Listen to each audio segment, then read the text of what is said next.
7 o'clock. I call this meeting to order. Please join me in the pledge of allegiance. Allegiance to the flag of the United States.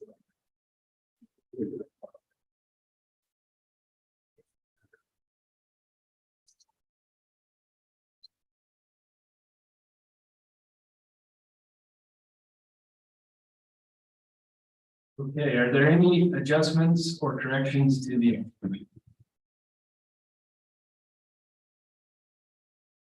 Yes, we have one addendum under new business. To be letter H.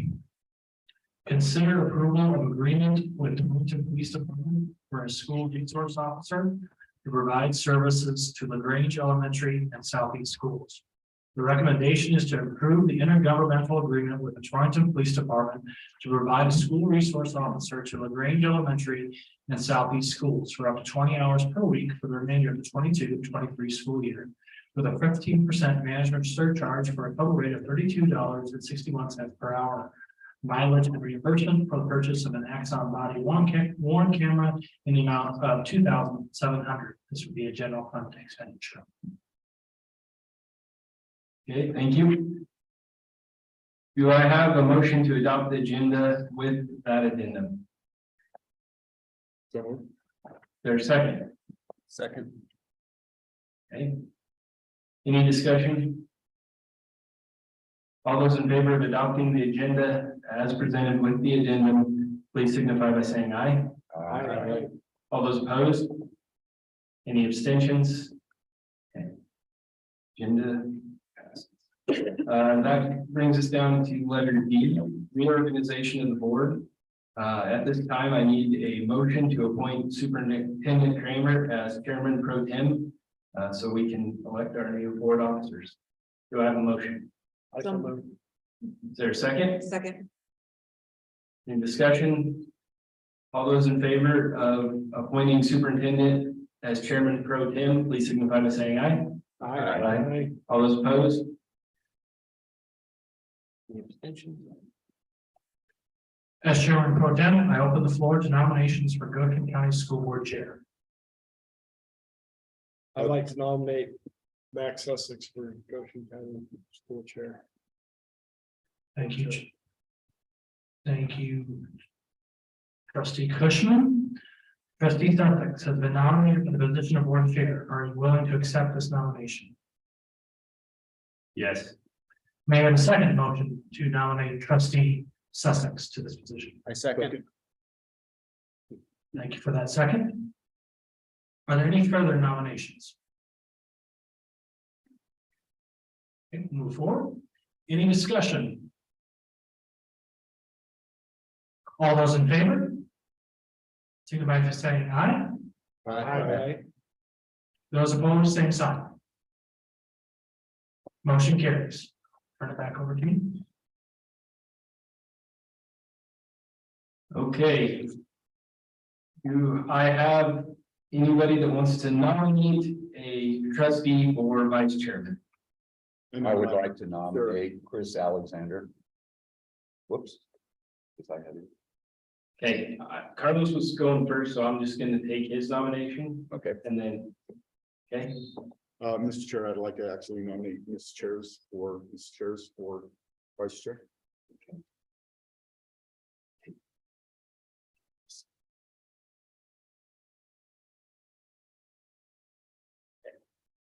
okay. Sir, chairs, trustee chairs has been nominated as our vice chairman. Do I have a second? Okay. Are there any other nominations? I'd like to nominate Chris Alexander. Okay. Okay, so do I have a second on Chris Alexander as vice chair? Second. Okay.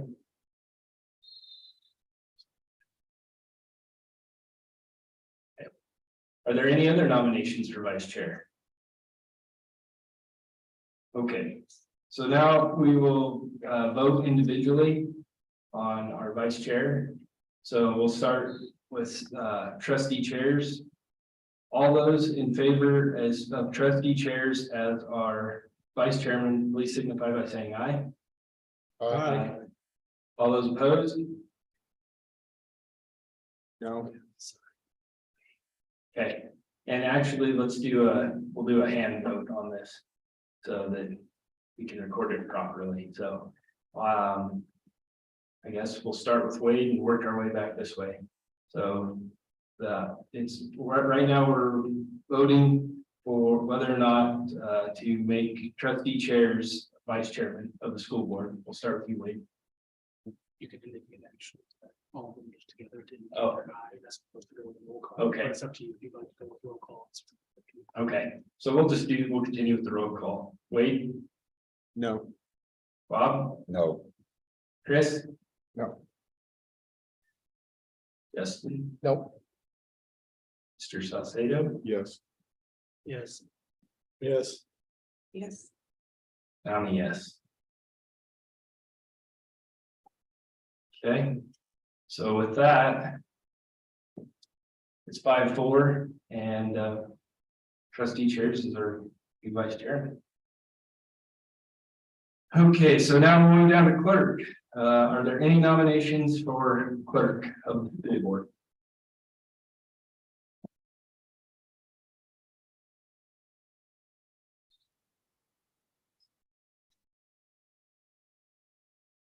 I would nominate Chris Alexander. I'd second that. Okay, are there any other nominations? Okay. Any discussion? All those in favor of Chris Alexander, trustee Alexander, as clerk of the school board, please signify by saying aye. Aye. All those opposed? Okay. So the last one is treasurer. Do I have any nominations for a treasurer?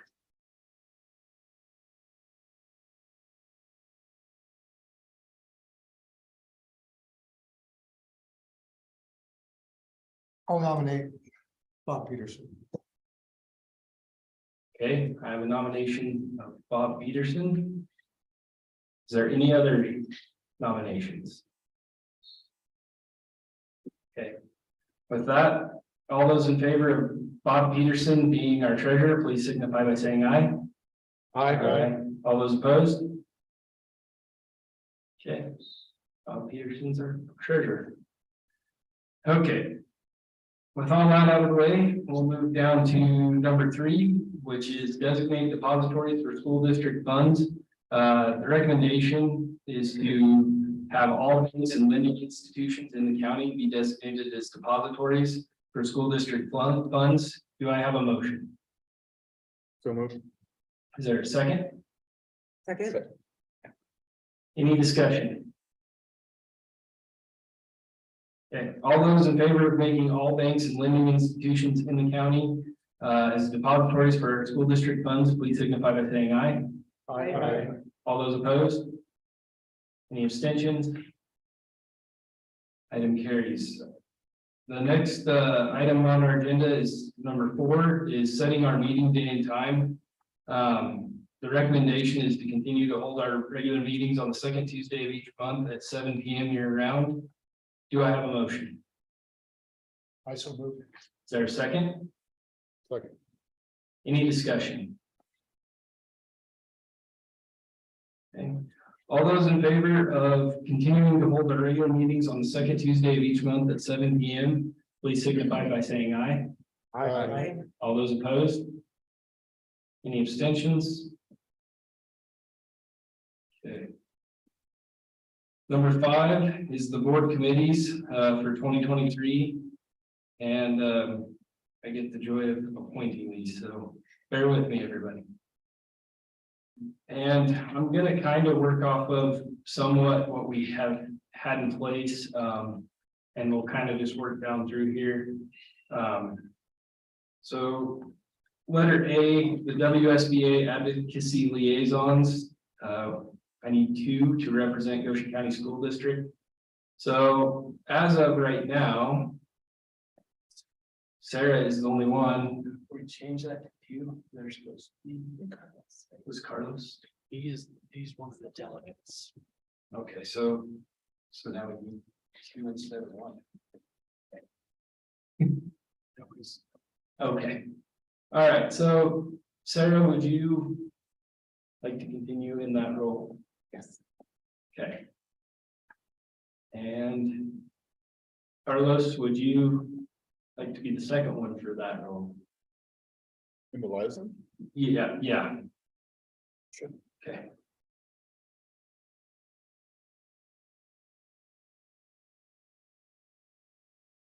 Okay, so B is the WSBA Board Delegate.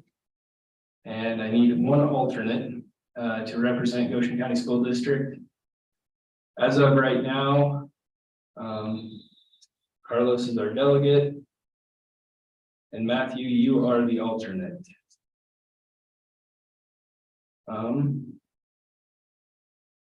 You guys both okay with that? Sticking with it, okay? We'll just leave it the same then.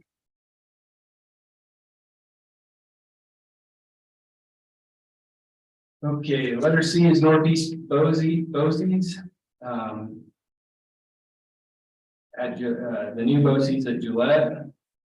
So I need a representative and an alternate. So that's me. I was on there. Were you? And, I think Mark was, but I don't think we added. And I think Justin's on there. Wow, the EWC or- I had that wrong because I thought it was Dylan. Yeah, okay. So Dylan, do you want to continue in your role as? Or no? Would you prefer I appoint somebody else? I'd rather be the alternate, but. Okay, and that's fine. Justin, would you like to be our BOCES board representative, please?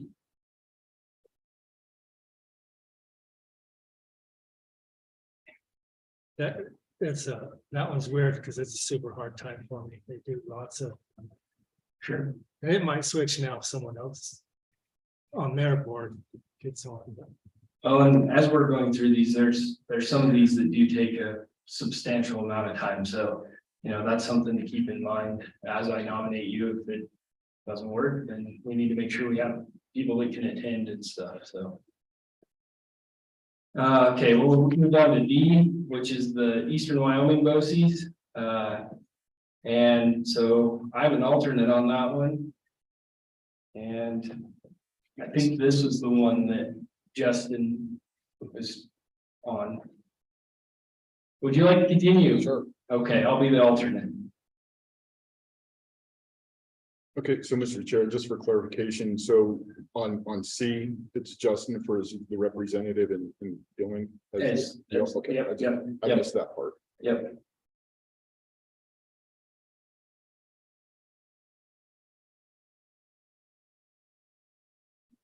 Okay, letter E, salary relations. This is three. Three members. So.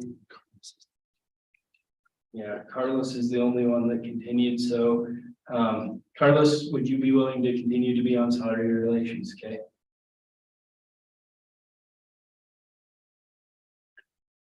This one, there be advantages if you do not have anyone in your family that is a current employee, as it is salary related. So if there are other interests, this is a committee that typically meets one day in the fall and 2 full days in the spring.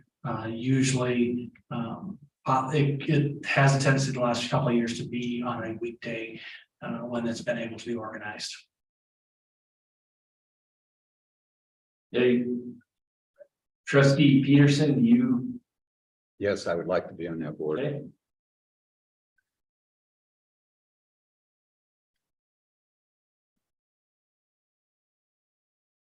And trustee chairs, would you be? Yes.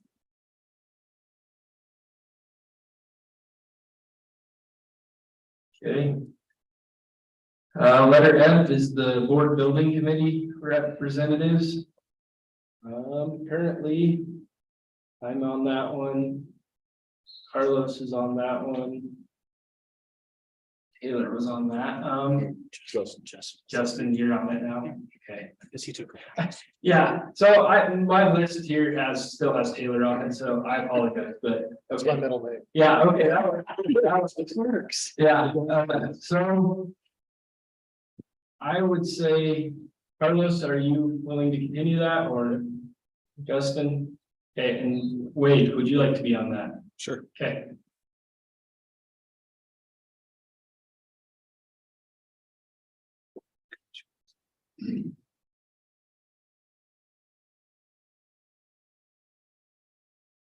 Okay, so the next is the District Activity Advisory Council, or DAC. I need 2 members currently. Sarah is the only one on there. And also Carrie was, but yes, but Mr. Trustee Hager is also a representative on that. Okay, so we have our 2 basically then. If they need more to continue. That was the one that meets in the Yes. morning and it's hard for me to get in with kids. Okay, this one is a 7 a.m. meeting, the Wednesday following the monthly board meeting. The District Activity Advisory Council is made up of the activities directors, principals, and teacher representatives, and covers the activities of the district and makes recommendations to the board relating to those activities. Okay, so. Yeah, so Dylan, do you want to continue? Okay.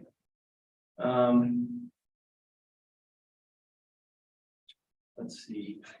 All right. Okay. Trustee Alexander and Dylan. Trustee Hager, I'm sorry.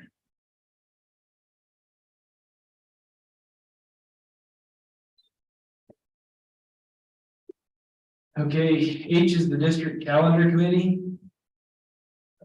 And I can explain this one too a little bit, because we're kind of in a unique circumstance where we've had a unique calendar looking at alternative calendars. So there's been ad hoc committees. Typically, this district calendar committee will meet after the board has set whether it be a traditional calendar or an alternative calendar.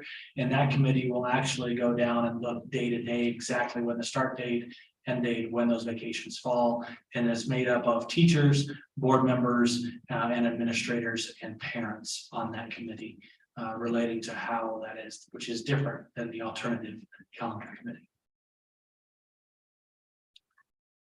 Typically meet 1 day a year is when we usually, if it's not on the alternative conversation. Okay. So looks like neither one of these positions still currently. Trustee Cushman, would you like to be out? Okay.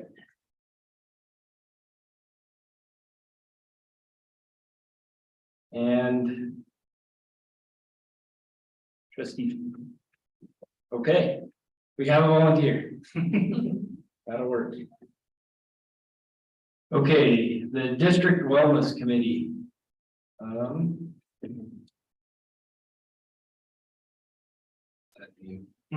Okay, so that'll be a new one. So currently we don't have anybody in there in that position. So. What all? So they would meet with our food service director, and as part of state requirements, we do have to have a wellness committee that typically discusses items related to our food service.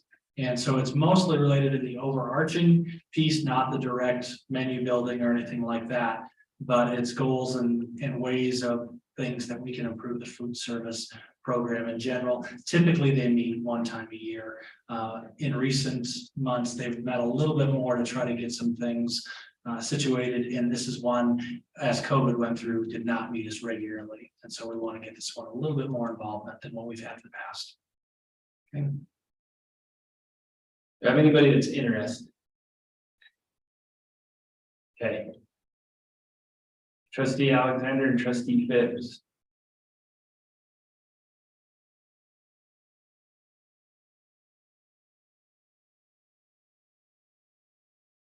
Okay, Letter J, the district policy committee. So this committee meets typically one afternoon a month, setting up the policies that the board would review and going over those to have a presentation to the board on the monthly basis for those meetings. It is made up of administrators and teachers from the district, along with representation, obviously, of the 3 members from the board. Okay. And currently, there's nobody on that's currently. So, okay. I will have trustee Peterson.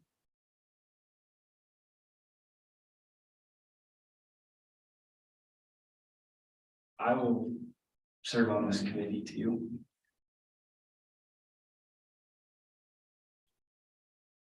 And I'll do it. okay, so I'll say no. Okay. Now that that painfulness is out of the way, we will move down to letter E, which is information and proposals, which number 1 is reports from student representatives to the Board of Trustees. Chairman Sussex, if I may, just letting the board know what they're discussing. They were given an article related to cell phone use of students across the United States at school. And we had an opportunity to discuss some of the things related to cell phone use in schools, as there's been kind of some schools coming back into ideas of limiting cell phone use. Currently within the district, we have a policy that relates to if a student is given time to have their cell phone or use, they certainly may. If it's during classroom instruction, they're given a couple of warnings. At the second warning, it may be removed. Other teachers also within some of their classrooms have different strategies for removing that distraction. Their question was, how have you handled having a cell phone in the school? And what are your thoughts in general? And these guys are pretty sharp. And I also want to say this is the last time this group will be presenting. We will have a new group of student representatives starting in January. I've greatly appreciated working with this crew. They are 3 very confident, very well-spoken individuals, and I appreciate their time and commitment in making it here, because I did tell them if it started snowing, they didn't need to take any chances to be here this evening, but they've done an awesome job. It's been great to work with them. But turn it over to Alex. Good evening, members of the board and the public. My name is Alex McIntyre. I'm the representative from Southeast, and cell phone use out at Southeast is really interesting because some teachers allow you to have your cell phones in class. Some make you put them up in a little holder that they have in class. I've seen many students play on them in between classes during lunchtime, but I've also started to notice this year a lot that students are playing them in class while instruction is happening. That's out of view, but what the teacher can't see is what a teacher can enforce. With reading the article that Mr. Kramer gave us, it kind of shed some light on to a video I had the opportunity to watch last Friday. That video was about how social media uses data to influence you to make certain decisions on other pieces of social media. And that article just helped me solidify what I was thinking. Social media really does affect young kids, teenagers mostly, because that's how they influence how they look, how they want to act, how they want to be, what they want to be. And I think that if there was the opportunity that all phones should be really turned into the office, so the students could be focused more on learning and being with their friends than on their phone and texting or Snapchatting or messaging people that are 2 feet next to them. I know that other schools have that policy where they had to be turned into the office every morning. But if there was a need for a phone, that would only be like if you're working out in the ag shop or the wood shop trying to keep track of time. That's the only time I seen fit for a phone. Other than that, the phone doesn't need to be in the classroom at all.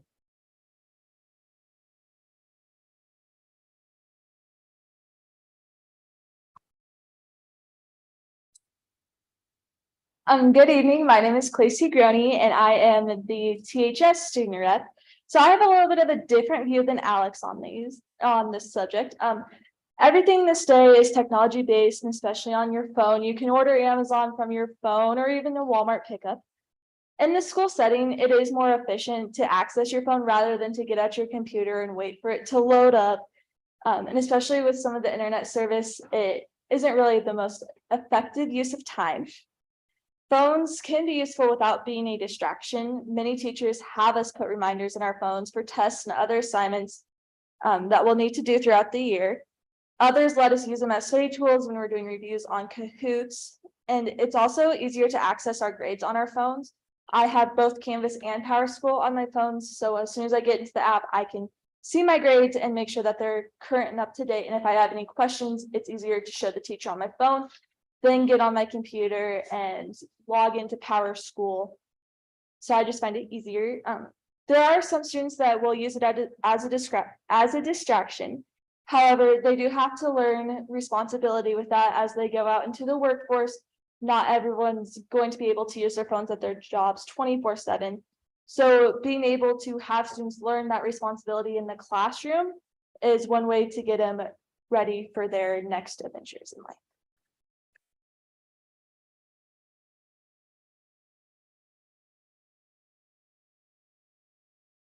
Hello, everyone. I am Cameron Rafferty. I am the Lingo Fort Laramie student representative.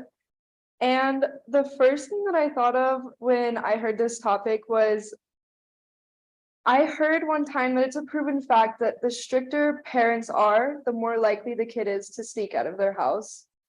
And where I'm going with this is the stricter the phone policy is, the more that the students will work to try and get around these policies. And I've seen students try and bring in an old phone that doesn't even work anymore to use as a decoy so that they can put it in the office and then they have their own phone.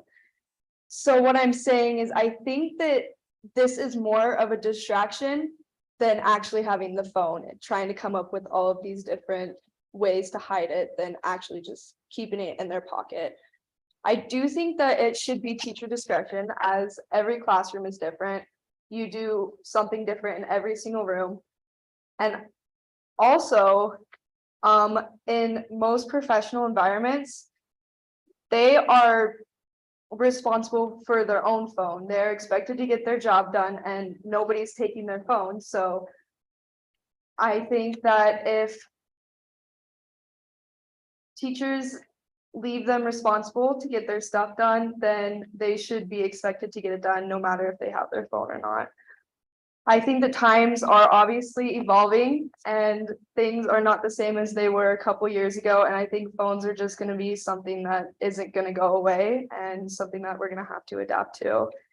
And like Clacy said, it is really nice to look at your grades on your phone so you know what assignments you're missing or if you're eligible for sports and stuff like that.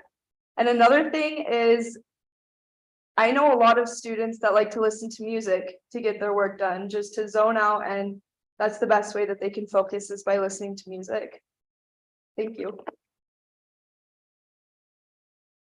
Thank you guys so much, and you guys have been great student reps to the board for the last year and done an excellent job.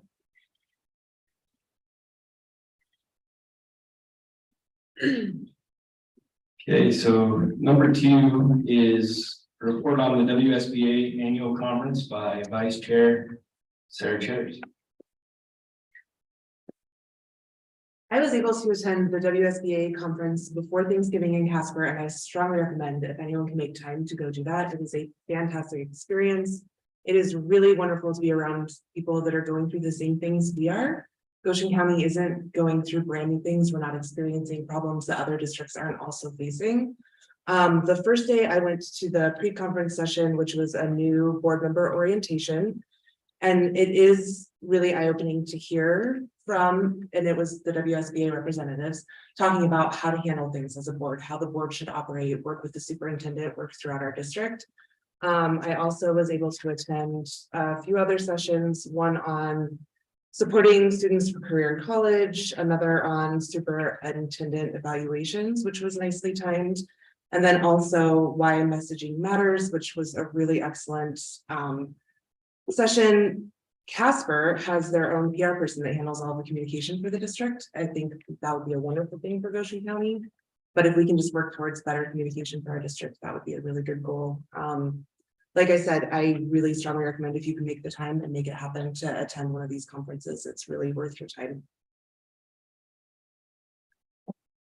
Sure, so I might add, on pages 6 through 11, or actually 12 of your packet, I kind of divided up some of the things that were out of the packet that was through Wyoming School Board Association.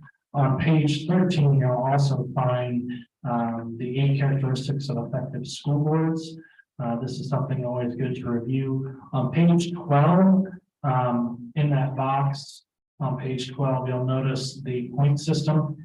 Within the packet and within that they give out, they do identify and award different schools in that process.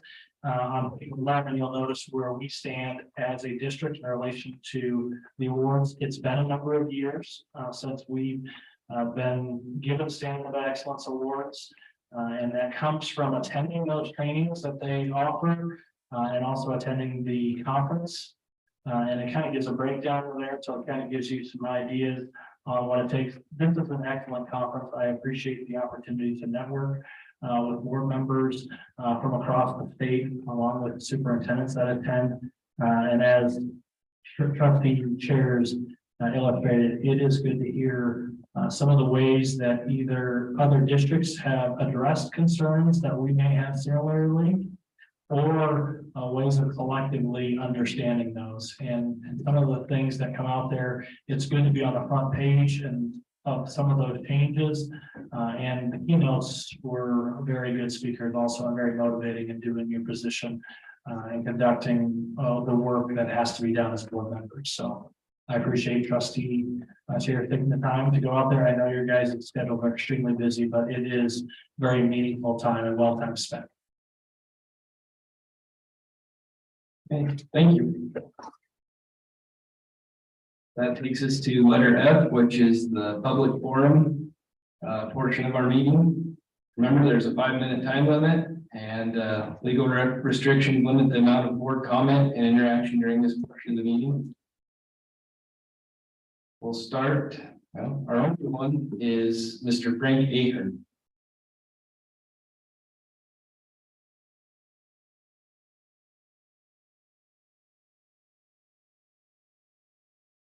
Thank you very much. My name is Frank Ahern. I live here in Torrington, and I am a veteran. I would like to thank and compliment, excuse me, the staff and students of Lincoln Elementary School for the wonderful veterans program that they had for us last month, Friday, November 11th at their auditorium. I got there about 6 in the morning, about 8 in the morning, excuse me. And the PE teacher was out on the sidewalk welcoming all the students as they disembarked from the vehicles they were in. It was 9 degrees up there, but so I quickly got inside and waited in the lobby for some of the other veterans that showed up, one of which was trustee Bob Peterson over there. And we had a little discussion with Scott Fermino, the husband of the band teacher there, the music teacher there. So we waited in the lobby, and then all the students started coming up from their classrooms, and they entered the auditorium and sat down, very neat and orderly and quiet. And then us veterans went into the auditorium, walked around the perimeter of the room up to the stage in the front, and we went up on stage facing the students. At that time, Ms. Furmanak led the students in the Pledge of Allegiance. And they all said that, they didn't miss a beat, and it was very well organized. Then she gave the microphone, similar to the one that's here, to the veterans up on stage. And one by one, we got to say what our name was, the branch of the service, perhaps a little bit about the duty that we had as part of our military service.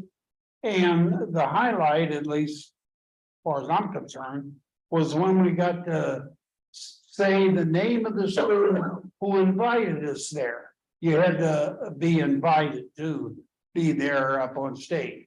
And I said my second grade student, and he came up on the stage and presented me with the program, said, "Thank you, veterans."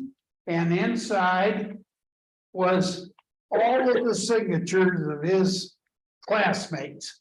And I thought that was very nice of him to do that. Then after that was done, all the veterans, I guess there might have been maybe 20 or so, maybe 30 of us up, yeah, up on stage. And after we all got a chance to mention in the microphone our students, and they came up one at a time, and then they Mrs. Furman recited this poem, "Thank You, Soldiers." Then the program was over, and the students very orderly left the auditorium. We got down off the stage and left across the lobby and left the building. And I thought, doggone it, that was quite nice of them to do that for us. Never had that done before, but so as kind of a thank you, if you will, I gave Superintendent Ryan a little it's a little pamphlet, and it has the Constitution, Declaration of Independence, and some neat little facts about old Constitution and things of that nature. So anyway, Lincoln Elementary School, I want to thank them, students and staff. They did a real fine job. Thank you for your time tonight. Thank you.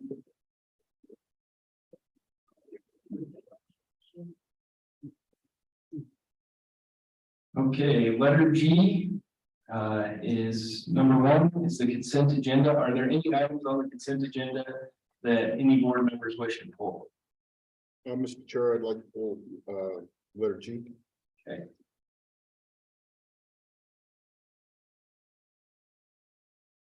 Any other items? Okay. With that, I will need a motion to approve the consent agenda with letter G pulled. Is there a second? Okay, any discussion? All those in favor of approving the consent agenda with letter G pulled, please signify by saying aye. Aye. All those opposed? Any abstentions? Consent agenda carries with item G.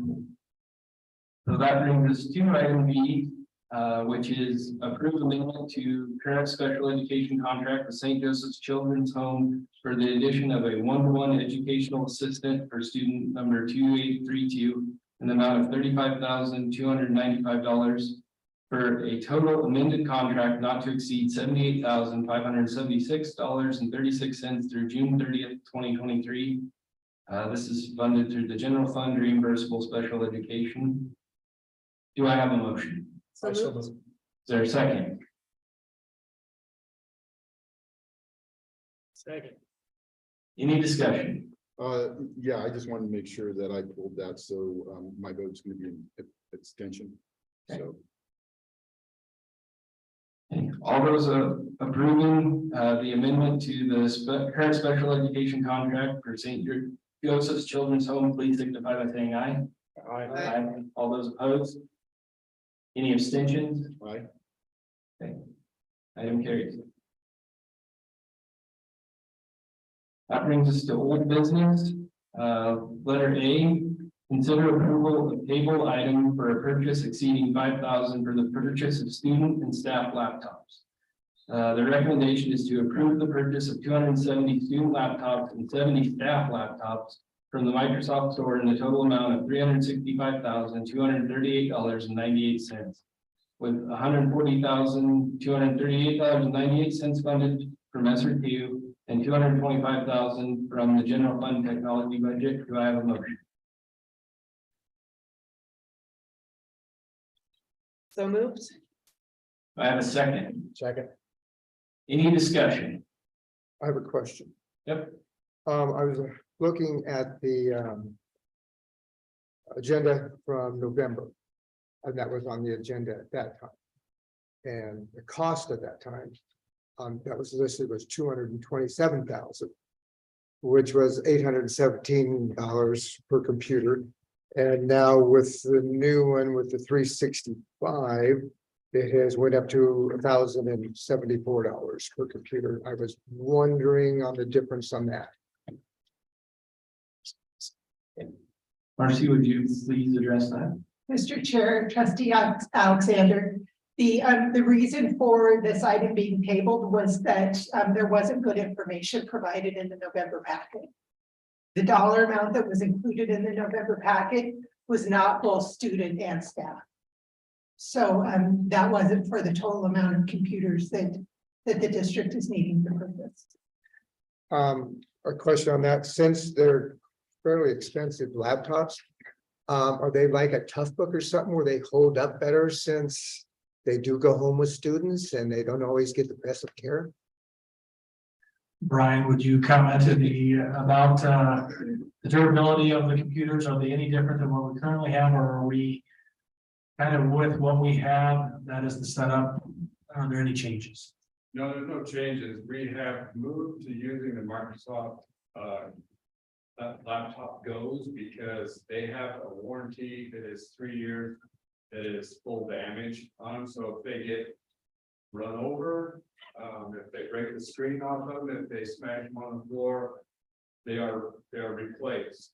And we started that at the beginning of the COVID time, and we were going one-to-one computing where students would be taking their laptops home with them and so on. And so part of that expense, the laptops themselves, they're $600 and some, but there's like $300 3-year warranty package on that or something like that. So there's quite an extended thing on that. For 3 years, we can basically turn back in, and they give us a brand new one. The durability of that is that, or I should say the sustainability of that is, so this year, so far, since school started, we've had 30 of those that we have replaced, turned back in again. 30 of them at $1,000 a piece is $30,000 that we don't have to pay right now just because of that. If that continues, we'll have $60,000-$70,000 of computer repair that we don't have to do because we have that. So yeah, there's that built in. The new, yeah, I can make that longer, but I don't need to. Right, well, and we had tried another product at one time, but we're not, am I correct in saying that we weren't satisfied with the durability of those items, and so that's why we're going with these items? Yeah, we used to buy from, we didn't buy specifically from Dell, but we bought Dell computers, and they're same price or a little bit more than what these are, but they do not provide a 3-year warranty on us. So it was like, that was the best choice that we could make to preserve our inventory. I do have one quick question, Brian or Marcy, maybe. Well, it's kind of funny, Brian, that you mentioned it, because I'm speaking from experience. Somehow my son's laptop did get ran over by his truck. Don't ask me how that happened, but so anyway, my question is, so we had to pay an insurance some sort of insurance payment for replacement of the laptop. You said you did? So, I was just saying, does that go, that would just reimburse the school's insurance, or is that? I didn't ask too many questions with it because it did get ran over. when we had the Dell laptops,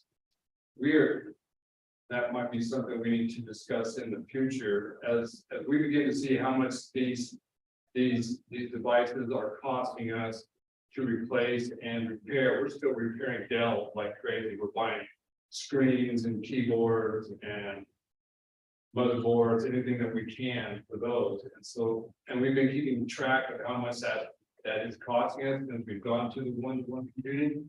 And as we begin to learn more and more about that, we're probably going to have to, maybe, I'm not sure that, depending on how the funding goes and all that. So far, we've been able to absorb that. That may not be accurate in the future. We may have to begin to sell insurance, but not sell insurance, but charge an insurance fee to parents for $30 a year, $50 a year, or something like that, in order to offset that cost. But yeah, there's all kinds of different ways that computers can jump in front of cars, and we've learned most of them. Any other discussion?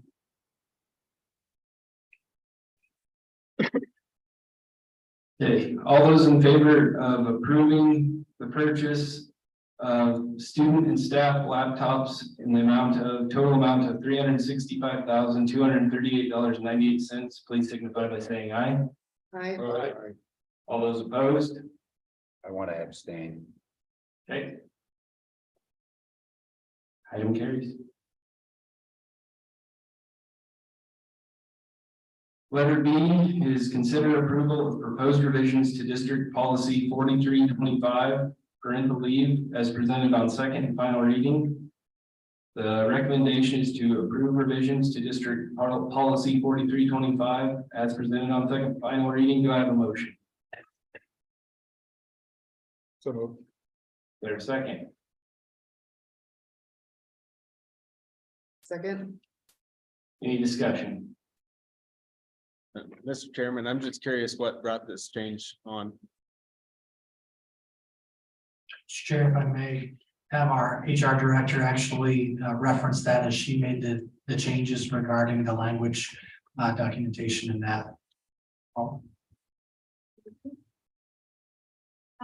Chairman and the board, and the reason it was done, we need to have, it's two separate policies, a maternal policy and an internal policy. I've combined it into one just for efficiency. The language is now parental leave, and then applies to all staff as opposed to separate policies.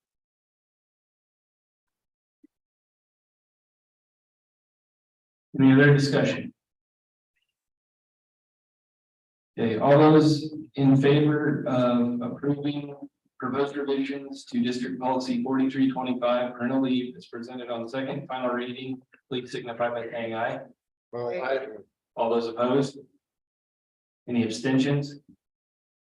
Item carries. Okay, that brings us down to letter 3, new business. Letter A is consider approval of the 2021-2022 district financial audit. The recommendation is to approve the 2021-2022 district financial audit as presented. Do I have a motion? So moved. There's a second. Second. Any discussion? All those in favor of approving the 21-22 district financial audit, please signify by saying aye. Aye. All those opposed? Any abstentions? Item carries. Letter B, consider approval of contracting with Baker and Associates Incorporated for engineering, design, and construction services for water line improvements at Southeast Schools. The recommendation is to approve contracting with Baker and Associates for engineering, design, and construction services for proposed water line improvements at Southeast Schools in the total amount of $28,800. funded through the major maintenance fund. Do I have a motion? I so move. Is there a second? Any discussion? Is that the rupture that they had out there? By the buildings?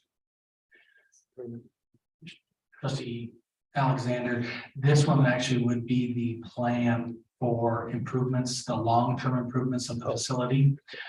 So what we had is already the temporary fix that's in place and that should last. This is for the planning of what may be or potentially could be a long-term solution to having any one section of the building not have water available. This would be a loop system that would be tied into a higher pressure line or a larger line. I should say. Coming off that east field? Exactly. Okay. Thank you.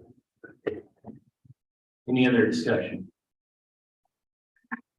All those in favor of contracting with Baker and Associates Incorporated for engineering, design, and construction services for waterline improvements at Southeast Schools, please signify by saying aye. Aye. All those opposed? Any abstentions? Item carries. Letter C, consider approval of purchase exceeding $5,000 for the purchase of a replacement wrestling mat for Torrington High School. The recommendation is to approve the purchase of a replacement Resolite wrestling mat from Resolite in the amount of $15,276.24, less a donation of $2,500 for a total purchase amount of $12,776.24, funded through the district activity fund. Do I have a motion? There's second. Second. Any discussion?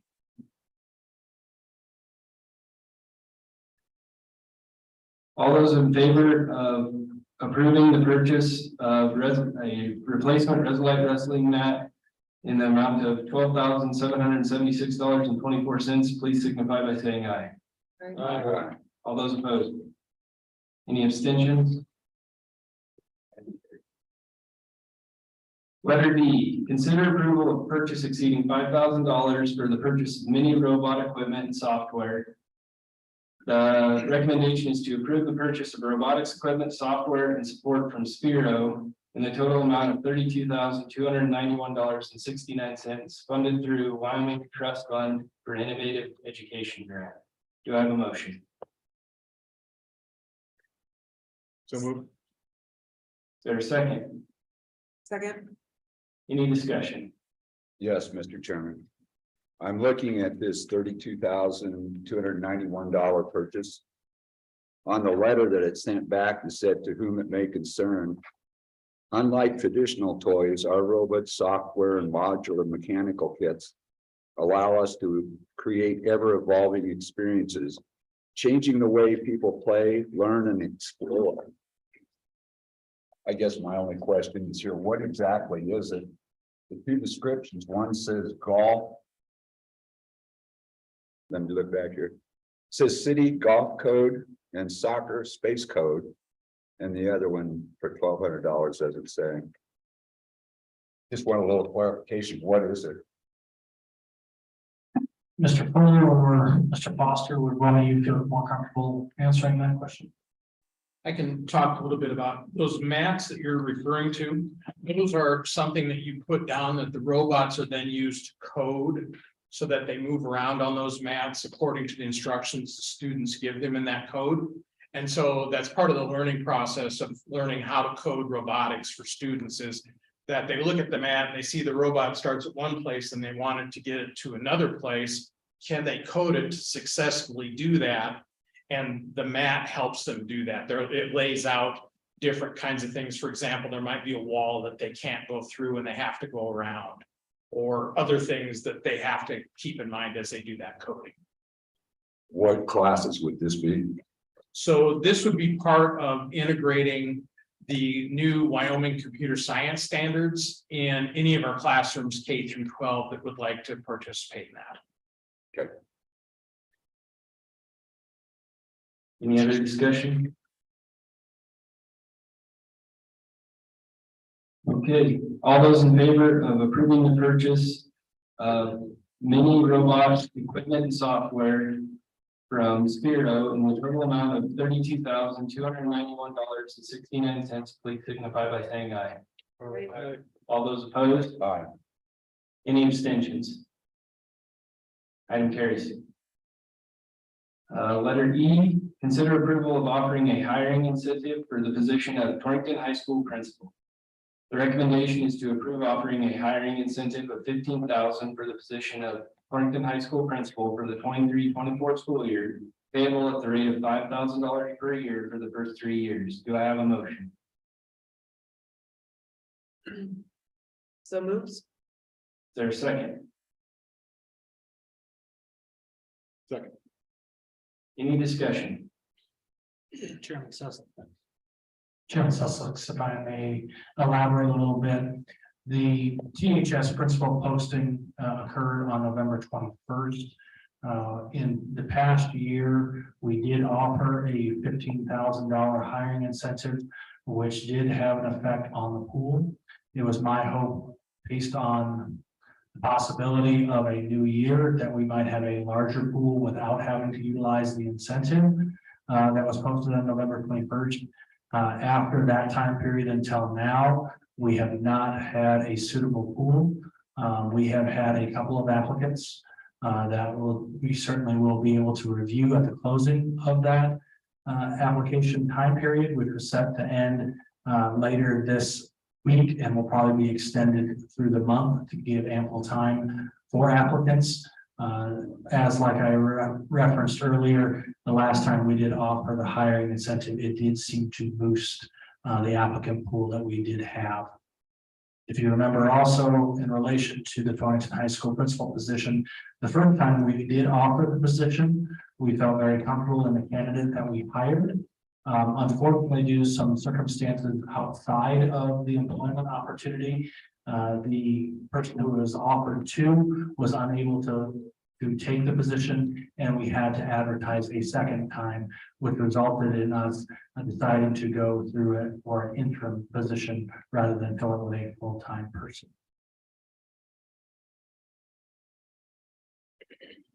Any other discussion? Mr. Kramer, how does your existing employees, your existing principals and other schools feel about a $5,000 bonus for a new hire that hasn't shown any track record at all versus if they've been here a length of time or just recently hired? Is there any discussion that went? That's an excellent question. Relating to that topic and specifically around Torrington High School, we've had conversations related to the actually salary and benefits package for Torrington High School.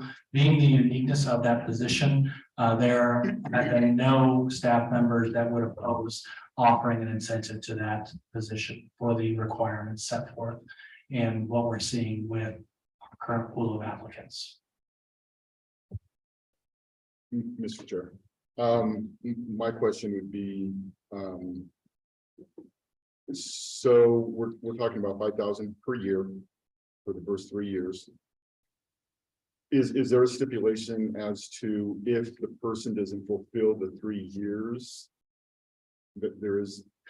That's correct. Yes, if the person would not fulfill the 3 years, they would not be eligible. So for instance, if they only fulfill 2, it would only be the 5,000 for the first year and the 5,000 the second year. They would not gain the third year unless they are still in that position.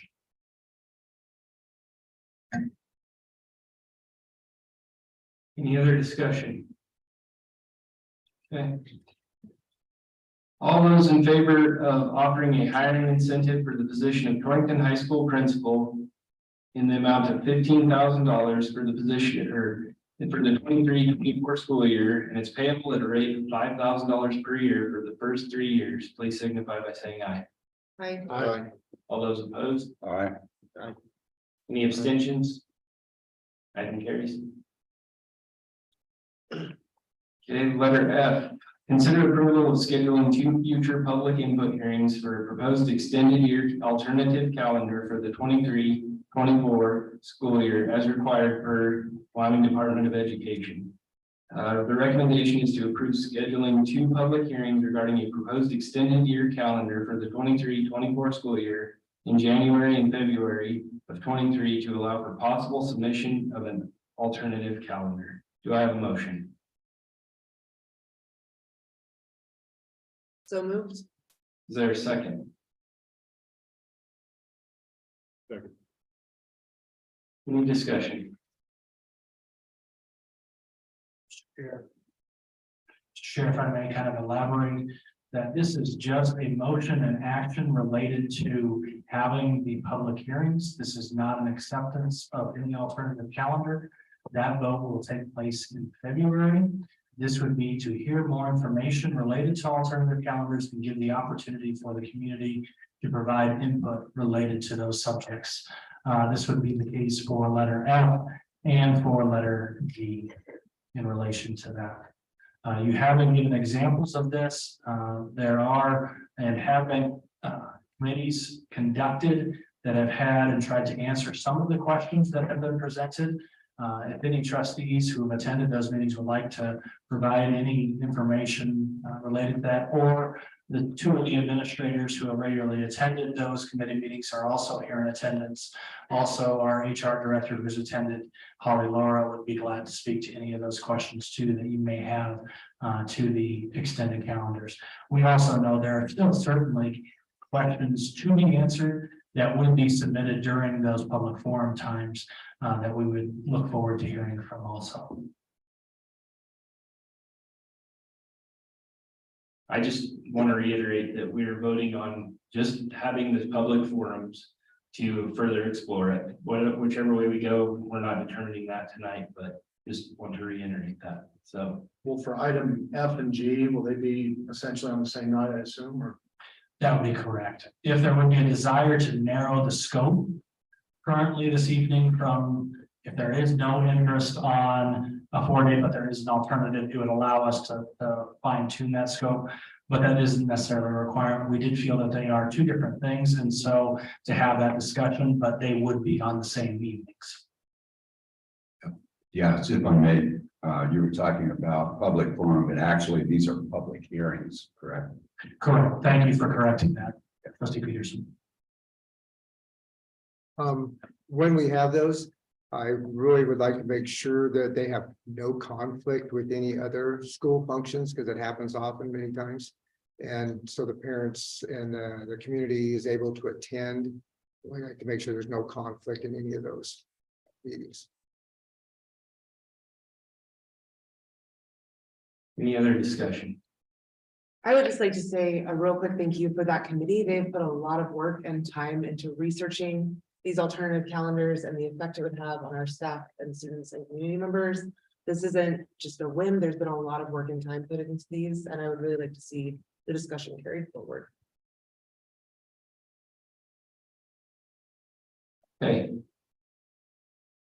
With that, all those in favor of approving the scheduling of 2 future public input hearings for a proposed extended year alternative calendar for 23-24 as required by Wyoming Department of Education, please signify by saying aye. Aye. All those opposed? Any abstentions? Item carries. Letter G, consider approval of scheduling 2 future public input hearings for a proposed board and alternative calendar for 23-24 as required by the Wyoming Department of Education. Do I have a motion? I so move. Is there a second? Second. Any discussion? All those in favor of approving the scheduling of 2 future public input hearings for a proposed 4-day alternative calendar for 23-24 as required by the Wyoming Department of Education, please signify by saying aye. Aye. All those opposed? Any abstentions? Item carries. Letter H is consider approval of agreement with Tarleton Police Department for a school resources officer to provide services to LaGrange Elementary and Southeast schools. The recommendation is to approve the intergovernmental agreement with the Tarleton Police Department to provide a school resource officer to LaGrange and Southeast schools for up to 20 hours per week for the remainder of the 22-23 school year, with a 15% management surcharge for a total rate of $32.61 per hour, mileage and reimbursement for the purchase of an Axon body worn camera in the amount of $2,700, funded through the general fund. Do I have a motion? I so move. Is there a second? Second. Any discussion? Mr. Chair, I was just wondering, has that agreement between the Hampton Police Department and Goshen County have already been signed? No, not yet. That's not been a signed agreement yet. That's what we're waiting on following tonight. But there have been numerous meetings in conducting and making sure that language was conducive to both departments to make sure that worked. Okay, so this will take place once that's taken care of. Correct. Any other discussion? Okay. All those in favor of approving the agreement with the Torrington Police Department for a school resource officer to provide services to LaGrange Elementary and Southeast Schools, please signify by saying aye. Right? Aye. All those opposed? Any abstentions? Item carries. That brings us down to number 4, topics for discussion. This is a good time for us all to seek input from each other or have conversations. Letter A on there is we need to discuss a timeline to create a committee to interview incoming student reps for next year or the coming year. Anybody interested in being on that committee? Is that something we just do here, like in the January meeting, or how would that work? If I may. No, go ahead. What we've typically done is set them up for a 4 o'clock after school time.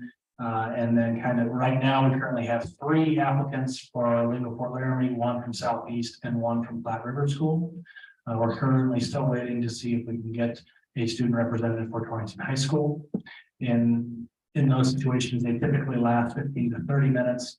They were right. They weren't too terrible. So it was, 15 to 30 minutes for each student and going through the process. And we try to kind of work them through up to 4 board members to kind of sit on that. I'd be interested in doing that. I would too. Okay, and I've been on that committee too, and it's pretty painless. So it's pretty easy to school. I'd just like to add real quick, to our 3 current representatives. I just gotta say, hands down, my favorite part of every meeting is listening to your guys' presentations, by far. So you guys have done excellent work and thank you for volunteering your work and your time. And encourage someone, Casey. I'm on it. I've already posted one of them. So I have 2 trustees that are interested in that committee. I'd like to have at least 1 more. Anybody else? Okay. Trustee Alexander. Okay, another thing I have on here was there's been a couple requests for some hard copies of our district policies. Is that possible? Something we can get for?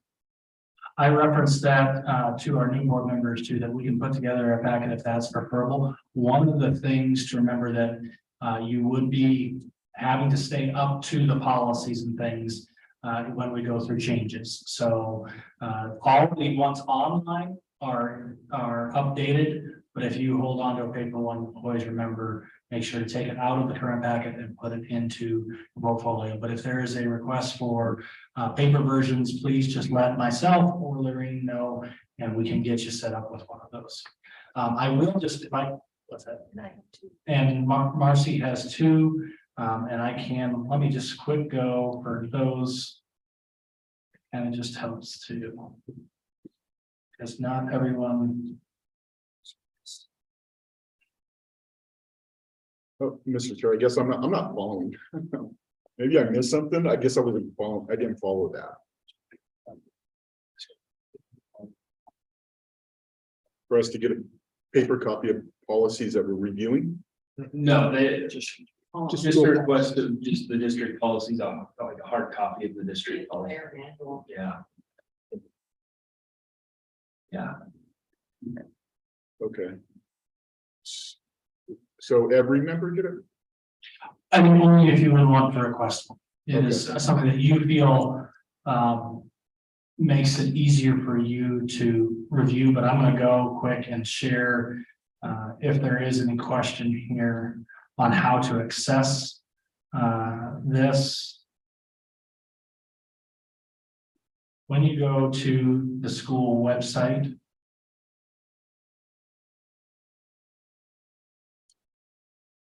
And I'm just gonna go to the homepage so everybody knows where I'm moving from. Sure. If you are unaware, we do have a virtual snow day scheduled for tomorrow. I did send that out before in this meeting. Our student representatives were pleased to see that. Under district offices, when you see down here, you scroll down, it has board of trustees and then district policies. If you click on district policies, it goes through all of these. You also, when online, have the search feature. So when you go here, you can click on there. And then if you have any keywords like community or grade level or anything, absenteeism, and you want to type in that search, you can type in any of those and it will give you the policy that it comes out to. So it's pretty manageable that way for specific topics.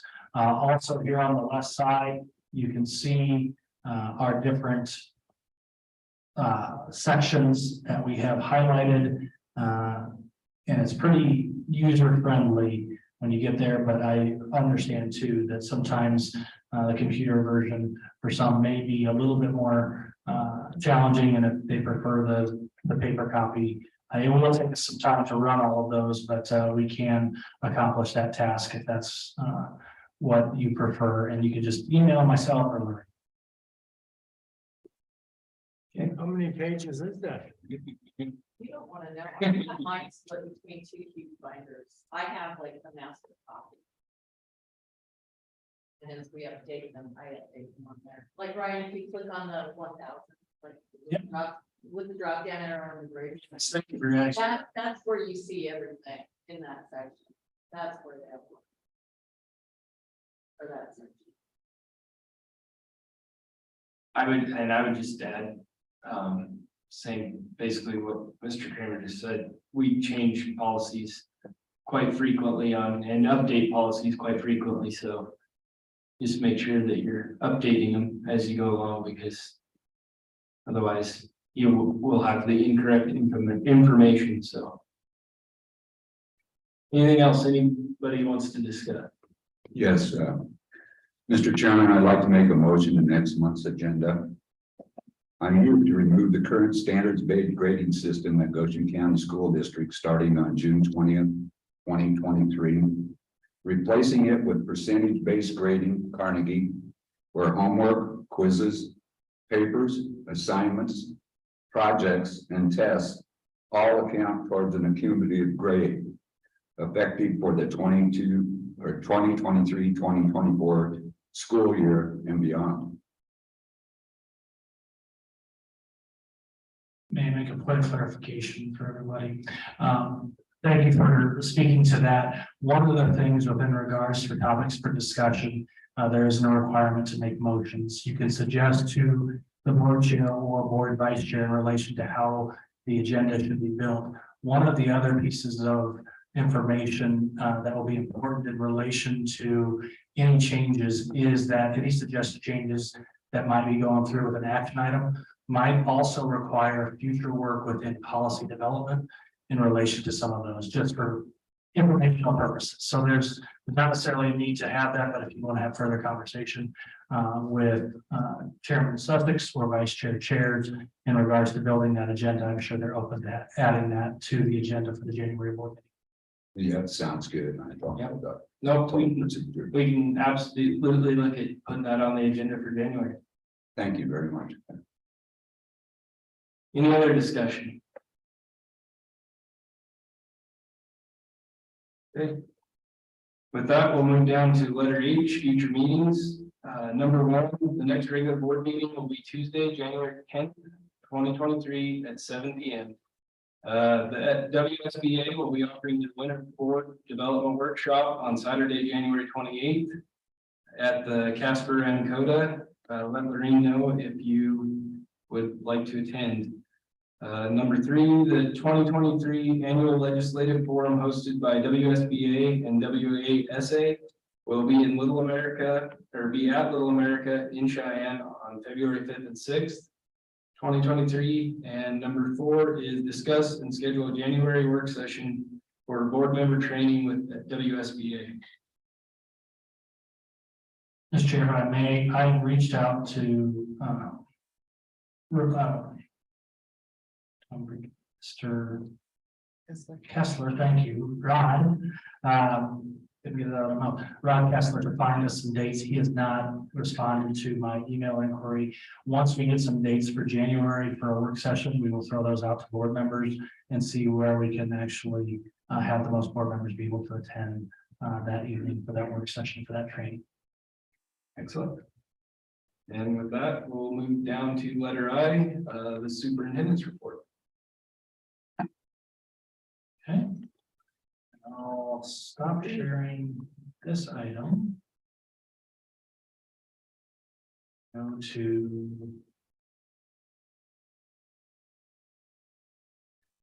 Currently, we have had an ever so slight decrease in our overall enrollment.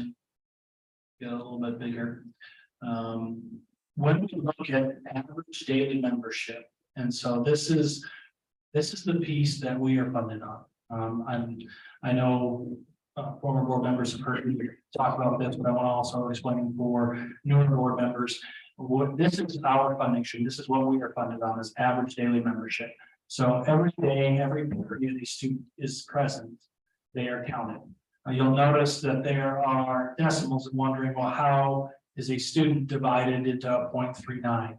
On those situations, there might be a case where you might have a student either not taking a full-time class schedule, which would be 7 out of 8 periods. And so they are that percentage of time, and that's what we are funded on. Or in relation to average daily membership, it's accounted for daily, it's accounted for weekly, and then goes a little bit larger in relation to that as we get those decimals. This is pretty impactful, and as you can see too, very impactful based on what we've seen in the past. This first column is the previous month. And then this column is our current month. You can see some of the schools vary back and forth from going up. I've identified those with green, and then I've left blank. We did not have drastic drops in any of our buildings, just a slight drop and adding up into actually just a little bit over 1 total student. But as you can see, in comparison, as we take this month of 1634, we're still significantly higher than the previous 2 years of November ADM. And so that is encouraging as we kind of haven't seen that increase post-COVID. Any questions related to enrollment data? If you have an out-of-school suspension and they're not attending, does that affect your enrollment and your money? It potentially could. What we move to more times than not is rather than have an out-of-school suspension, we've done an out-of-school suspension with an alternative placement, which means that that student has been placed either at the most of the time it's here at Central. And so they have a teacher with them, and then they are with that student all day outside of the facility that they attend school in. We have found that's a more effective tool than an out-of-school suspension, which just sends a student home. In certain cases, of course, when we've had the possibility of expulsion resulting in OSS, then those might go to a full OSS. They do and are counted out of attendance when we have not the alternative placement. So you're correct in saying, well, when we have somebody in OSS, that does affect this number on our ADM. But if we keep them in school with somebody, then that we count. That counts. Yep. What if they go to like number 34? Correct. We still do. We count them for their attendance in that situation too. Okay. Yeah, Marcy will add a little bit more to that. Mr. Chair, Trustee Alexander, the big piece with that is that if we're paying someone for the service, so we used to contract with St. Joseph's. Now you're gonna see number 34 in your bill listing. Those are students that were placed there for out of school suspension because we were providing the service through contract with number 34. Those students are figured in the attendance. Would it be more efficient though to use our own counselors or teachers rather than sending them out to a private company? In some cases, the most effective tool for having that student, actually, they might also be receiving some types of counseling services related to that. So what might be best for that student is to also receive that. It depends on the age of that student also and which staff member we have in place.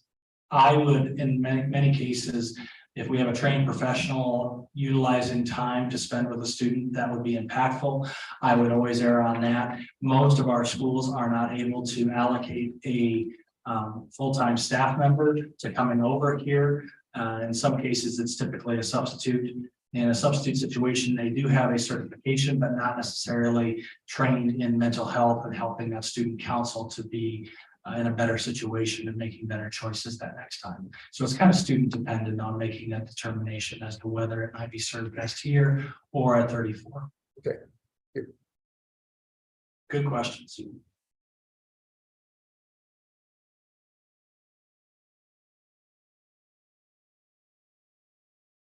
Okay, the next item that I have is relating to lunch balances.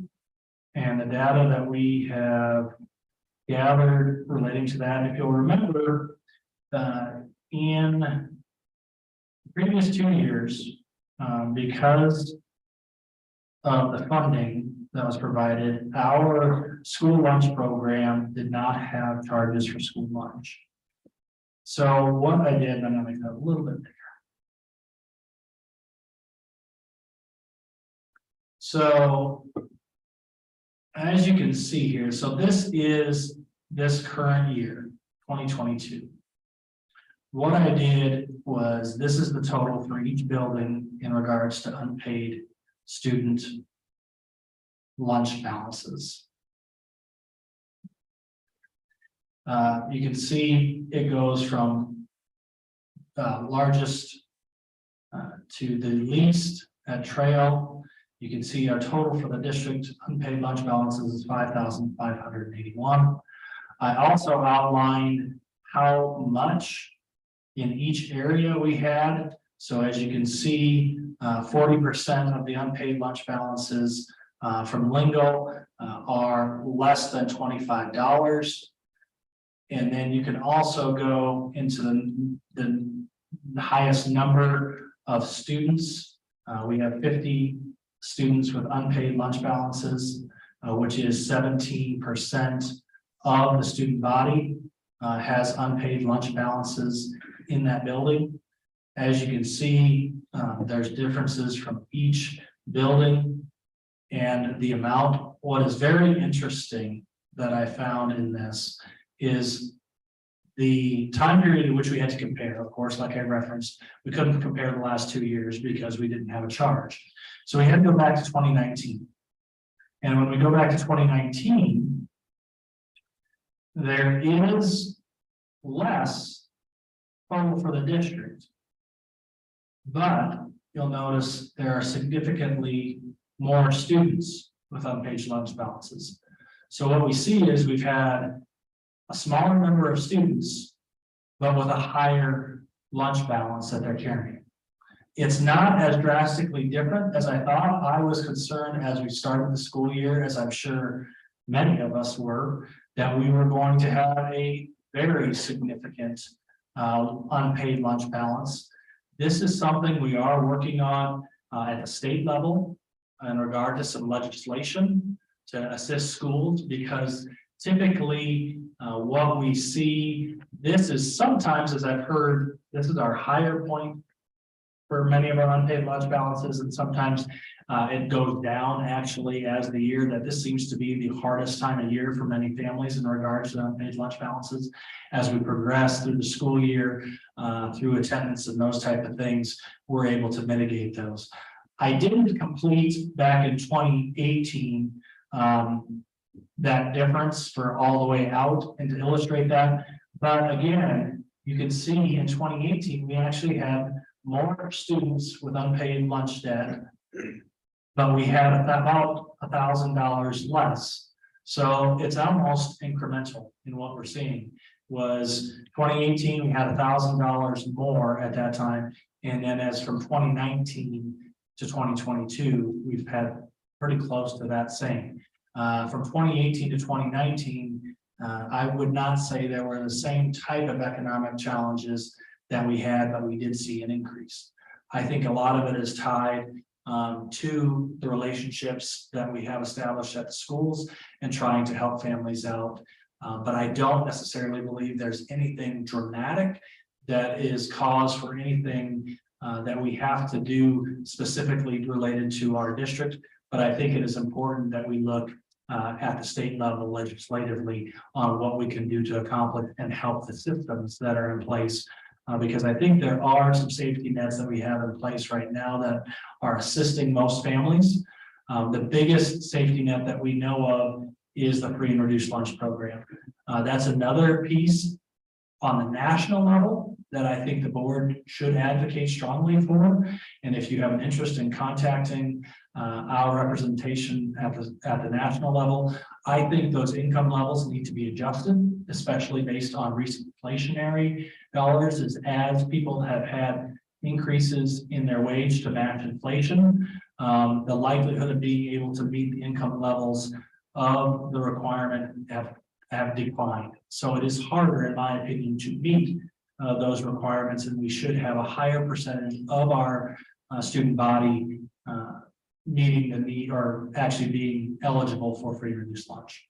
So I think legislatively is a direction that we need to also consider advocating for, because it is for kids, and it's a great tool. I strongly wish, actually, and I know many at certain levels of state representation wish that program would continue beyond just the last 2 years. As a district too, we have a couple different avenues for getting these paid. If parents aren't able to do that, that's correct. Most of what we've tried also in the past, we have different fundraisers and different activities. The wellness committee has suggested some. In fact, one of our community members who serves on that, Rebecca Cohorn, has suggested a couple of fundraiser ideas that I think are very conducive to helping some of these families, and we're going to continue that process to take a look at to try to institute some of those to assist some families. Also, at the end of the school year, typically our staff takes a look and has what we call a jeans day, and they donate in regards to being able to wear jeans off of a Friday, and then we use those donations to help pay unpaid lunch balances also. Well, and at any point, a community member can come in and make a donation to that at any time. And I've seen that social media has kind of caught on. I've seen it regularly posted. If you're looking for an option for donation, as many people do around the holidays, yes, that is absolutely always appreciated. If anybody in the community comes in and says, I want to see if I can pay, this many unpaid lunch balances and get them back to zero, absolutely, we would always accept that.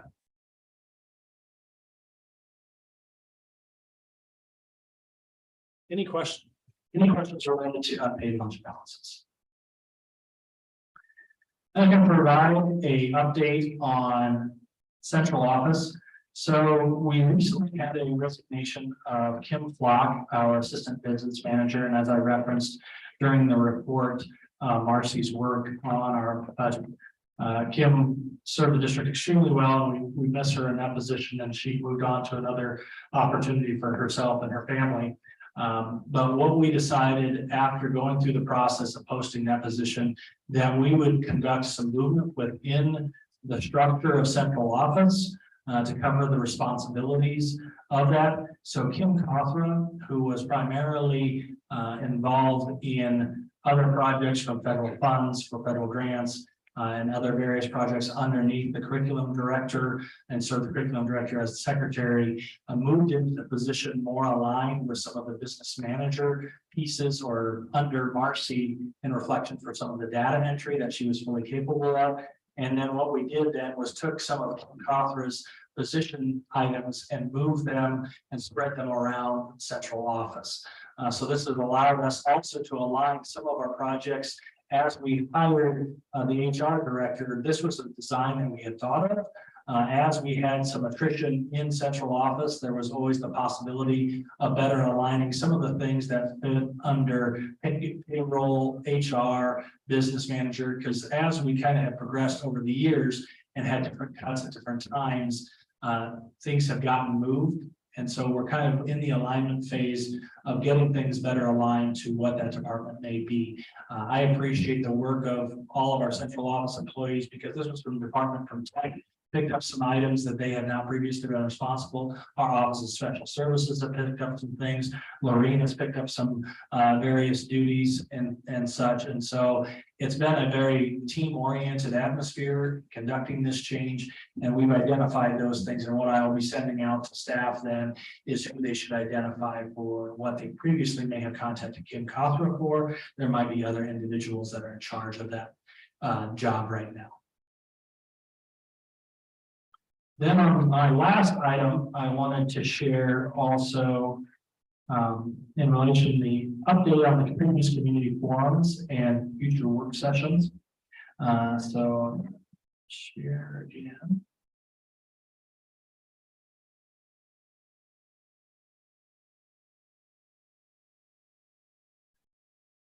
So what we did from our work session was we identified various areas from the group discussion and identified then this process of action steps surrounded through these group one discussions. So one of the pieces that were discussed was standards-based grading. And this has outlined some of the action steps related to what has occurred or what will be occurring. Some of these have also been conducted through a to-do item list. This piece, the to-do curriculum director facilitating additional professional development opportunities. And by the 23-24 school year, all teachers will provide a syllabus for their class that includes standards for that course. And then also small group instructional sessions for THS that includes teacher and other staff meetings with small groups of parents explaining how grading works in their individual classrooms. The completion date for that was set to be February 2022. Then I identified these through blue and orange. The blue was group one, orange was group two. And it's kind of centered around communication as a whole, and actually, excuse me, the other centered around group communication, but this was identified as culture. And one of the pieces that I think needs to involve future conversations and specifically training for our staff members is advisee training. Trustee Hager and I have spent a little bit of time discussing this item that we feel would be very pertinent to some of our high school level students, and this would be something that would require further investigation on creating those advisee groups. Again, the next one talks about security and safety.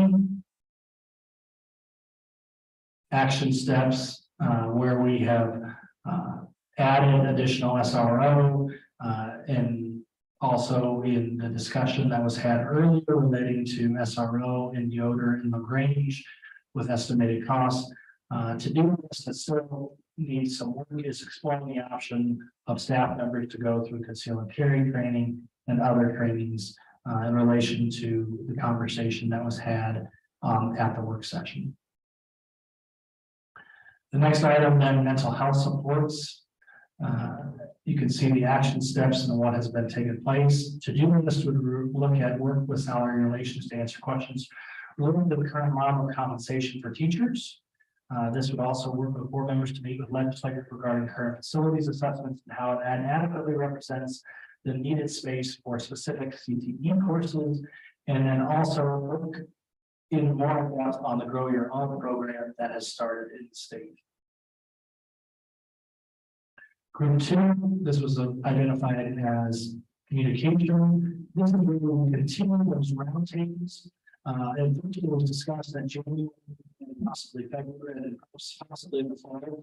One thing I would suggest rather than January being that we will have a couple of public hearings in January and February, I would suggest that those public forums will be taking place in March.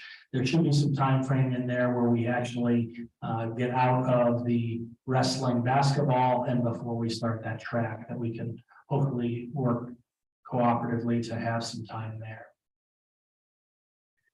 And then continue to identify and share the communication expectation checklist for items from the staff. Next one, called readiness. This one deals with reviewing and work to create alternative pathways for deployment. We've had conversations related to this, that currently our way to a diploma from Torrington High School is heavily oriented towards pathway. And pathway that is towards those looking at four-year college or university. And we all know that that might not be the pathway that is best suited for our students. And it's best to investigate then what different pathways can we offer students that might be more conducive to their interests, that might be more heavily related with CTE courses, that might be more heavily related to work study opportunities, those type of applications that we see currently through Platte River School when we had the policy change in what pathway graduates of Platte River School could be, that it wouldn't necessarily have to be a change of placement for students to start on pathways. Then we can talk about those same pathways being offered Southeast, Fort Laramie, and Torrington High School. Prioritizing parent and teacher involvement in the graduation plan that has started freshman year. This is another thing to get parents more involved in that process of choosing courses and make sure we're aligning and adjusting to that student's plan as they progress through high school. I think this could continually be impactful, as Trustee Hager and I have talked about the impact and change and what courses a student should take. This is also something that might fall under this. Is for those of you that have been a part of the conversation regarding around the calendar, there has been discussion around a trimester schedule and relating to how currently our semester schedule system makes it very difficult for students if they struggle their freshman year with core content, either in math and English. They're having to double up in years following by taking English 1 and English 2 concurrently at the same time.